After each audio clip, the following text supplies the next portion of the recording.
एक और कहानी बताता हूँ कर्मों के आधारित पे। भीष्म पितामह को तो सब जानते होंगे। भीष्म पितामह भगवान से पूछते हैं कि ये जो मैं बाणों पे पड़ा हूँ, ये मुझे किस कर्मों की सजा मिल रही है।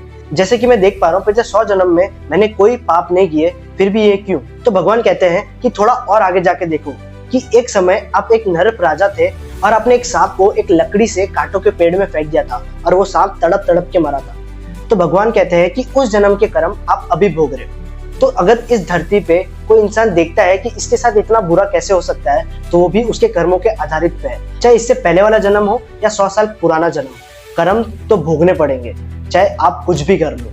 और जो लोग कहते हैं ना, किसी के साथ छोटी उम्र में हो जाता है, किसी के साथ बड़ी उम्र में गलत हो जाता है, तो आप उसका ये जन्म देख रहे हो। इससे पहले वाले जन्म किसी ने देखे नहीं है, सिर्फ भगवान को पता है कि उनने क्या अच्छे कर्म किए, क्या गलत कर्म किए। साइंस को ये चीज नहीं पता।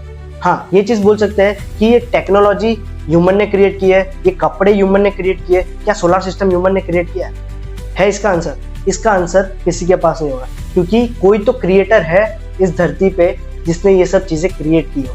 तो उसका खाता, कर्मों का खाता सिर्फ भगवान के पास है, साइंस के पास नहीं। सो हर चीज कर्मों के आधारित पे है। तुम अगर अच्छे कर्म करते हो तो तुम्हारे साथ अच्छी चीजें होगी, अगर तुम बुरे कर्म करते हो तो तुम्हारे साथ बुरी चीजें होगी।